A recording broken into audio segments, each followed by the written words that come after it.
नमस्कार, आप देख रहे हैं IMS टुडे और आज हमारे साथ मौजूद हैं श्रीमती कल्पना सक्सेना जी, जो कि उत्तर प्रदेश काडर 2010 की IPS अधिकारी हैं और वर्तमान में मेरठ रेंज में DIG के पद पर कार्यरत हैं। बहुत बहुत स्वागत है मैम आपका।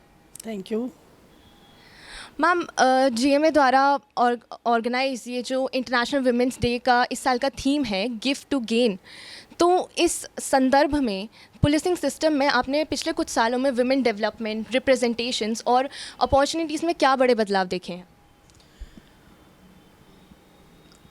पुलिस में विमेन की हमारे समाज में, हमारी सोसाइटी में सबसे पहले आती है विमेन की सेफ्टी एंड सिक्योरिटी, जो कि हमारे यहाँ सबसे ज़्यादा प्रॉब्लमेटिक रही है। हमारे समाज में, भारत में बहुत मुश्किल है। शाम को 7 बजे तक जब तक लड़की घर नहीं आ जाती, पेरेंट्स चिंता करने लगते हैं। कॉलेज जाती है तो आजकल हम कहते हैं मोबाइल साथ रखो, हम फ़ोन करें तो उठा लेना। That type of insecurity in our society जो आज की है, उसके संबंध में पुलिस ने बहुत अच्छे कदम उठाए हैं। सबसे अच्छी बात है कि हमने मिशन शक्ति हमारे माननीय मुख्यमंत्री जी ने प्रारंभ किया और मिशन शक्ति में महिलाओं के लिए पुलिस में ख़ास तौर से उनकी सेफ्टी, उनकी सिक्योरिटी को हमने प्राथमिकता दी है।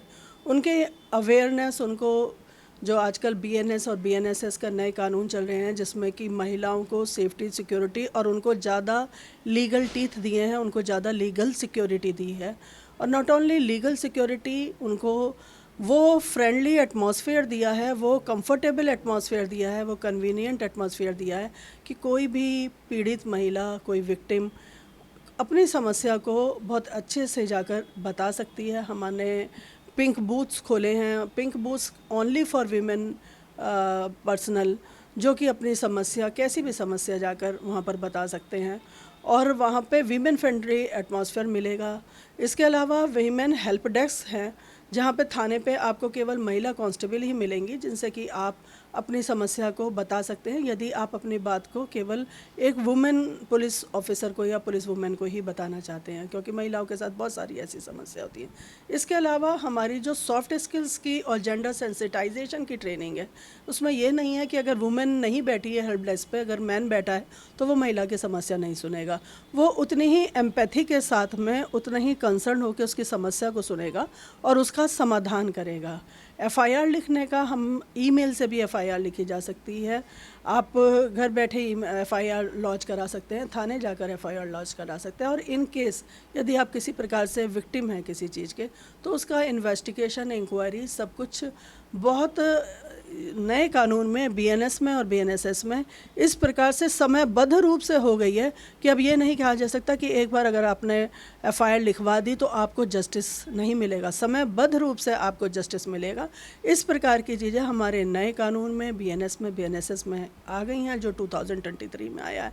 और मैं सोचती हूँ कि we are very helpful and hopeful कि हमारा पूरा इकोसिस्टम इस प्रकार से बन रहा है कि जिसमें हम पुलिस की तरफ से बहुत सारे ऐसे हेल्पलाइन नंबर्स हैं, जैसे कि 1090 है, that is for women help, उस तरीके की जैसे डोमेस्टिक प्रॉब्लम्स होती हैं, जिसमें कि एक महिला बताना नहीं चाहती, शेयर नहीं करना चाहती अपनी बात को, क्योंकि उसके घर में समस्याएं खड़ी हो सकती हैं अगर वो पुलिस को बताती है। तो ऐसी समस्याओं को बताने के लिए 1090 एक ऐसी हेल्पलाइन है कि वो आपके लोकल स्टेशन को या आपकी पूरी गोपनीयता को रखते हुए, लोकल स्टेशन को पता भी नहीं चलेगा, आपकी गोपनीयता रहेगी और आप लखनऊ से सीधे आपकी उस प्रॉब्लम को सॉल्व किया जाएगा, उसको फॉलो किया जाएगा। इस प्रकार से 181 है, 112 हैं, ऐसे टेलीफोन नंबर्स हैं कि कहीं भी आपको कोई समस्या हो तो आप उसमें सीधा पुलिस की हेल्प ले सकती हैं। हाल ही में गाज़ियाबाद पुलिस ने एक ऑपरेशन चालू करा है, ऑपरेशन प्रहार, जो कि बहुत सारी चीज़ों में हेल्पफुल है। तो इस टाइप के ऑपरेशंस के बारे में आप हमें, इसके ऑब्जेक्टिव्स क्या हैं, इसके क्या रिजल्ट्स निकल के आए हैं अभी तक, उसके बारे में कुछ बताइए। आप ऑपरेशन प्रहार के ही बारे में पूछ रही हैं। That is very important and much demanding in society कि देखिए कि इस समय हम लोग अपना नारकोटिक्स के ऊपर पूरी तरीके से एग्रेसिव होकर उस पर वर्क कर रहे हैं। बहुत जिस तरीके से आपने उड़ता पंजाब में देखा, मूवी में देखा, या पंजाब में हमारा जो यंगस्टर है वो इतना टैलेंटेड होते हुए भी ड्रग्स की वजह से एकदम पूरी जनरेशन की जनरेशन हमारी ख़राब होती जा रही है। तो हमें ड्रग्स को एकदम से नो करना है हमारे यंगस्टर्स को। तो उसके लिए जो भी एक नेटवर्क था नारकोटिक्स के लिए, जिस नेटवर्क की वजह से स्कूलों और कॉलेजेस के बाहर भी छुपकर नशे की चीज़ें मिलती थी, हमने ऐसी नेटवर्क को ऑपरेशन बिहार के अंदर एकदम ख़त्म कर दिया है, एग्रेसिवली ख़त्म किया है। इसके लिए पूरी नेटवर्क बनी है। हमारा नारकोटिक सेल है जो सेंट्रल लेवल पर, स्टेट लेवल पर और डिस्ट्रिक्ट लेवल पर इसको कर रहा है। और एक ऑपरेशन के तहत, और आप लोगों को भी शायद यहाँ महसूस हो रहा होगा कि जो पहले कहा जाता था कि फ़लाना स्कूल बहुत अच्छा है लेकिन वहाँ ड्रग्स ली जाती है, या फ़लाना कॉलेज बहुत अच्छा है लेकिन वहाँ ड्रग्स ली जाती है, तो पेरेंट्स बड़े चिंतित रहते थे। इसमें जिम्मेदारी जहाँ स्टूडेंट की, पेरेंट्स की है, वहाँ गवर्नमेंट की या हमारी भी है as a system, as an administration.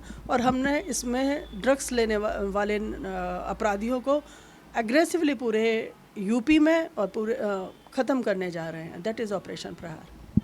काफ़ी बढ़िया चीज़ है ये, काफ़ी अच्छा ऑपरेशन है ये। मैम, जैसे कि विमेन सेफ्टी काफ़ी कंसर्निंग रही है हमेशा से, तो क्या जो विमेन पुलिस ऑफिसर्स हैं, तो उनको सर्विसेज के दौरान क्या एक्सप्लॉयटेशंस या चैलेंजेस फेस करने को मिलते हैं? और अगर मिलते हैं तो इनको डील करने के लिए, इनको हैंडल करने के लिए सिस्टम में क्या सपोर्टिव मैकेनिज़म्स अवेलेबल हैं? आपका कहना है वीमेन पुलिस वुमेन को क्या इस तरीके की प्रॉब्लम्स आती हैं, इश्यूज आते हैं? जैसे एक साधारण वुमेन है, ऐसे ही पुलिस वुमेन है, उसके साथ भी समस्याएं आती हैं, लेकिन दे आर स्किल्ड, उन्होंने ट्रेनिंग ली है और वो स्किल्ड हैं। उनको सेल्फ डिफेंस की भी, उनको रेजिलियंस की भी, और उनको ये शिक्षा दी जाती है कि हाउ, सॉफ्ट स्किल्स भी सिखाई जाती हैं और उनको how to handle these things, ये पुलिस वुमेन को सिखाया जाता है। उनको बहुत हार्ड वर्क उनके वर्क प्लेस पर होता है, तो उतना ही कॉम्प्लिकेशन उनके डोमेस्टिक प्लेस पर भी होता है।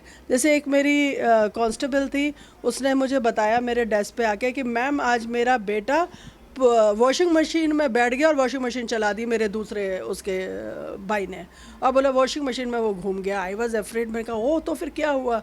तो हंस के बोली कि बच गया।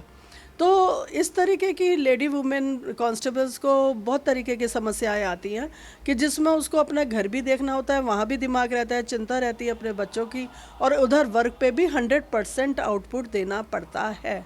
तो जैसे लेकिन they are better trained, self defence हो या सॉफ्ट स्किल्स हो या ट्रेनिंग है, तो उनका मेंटल बैलेंस मोर स्ट्रॉन्ग होता है और दे आर हैंडलिंग दिस।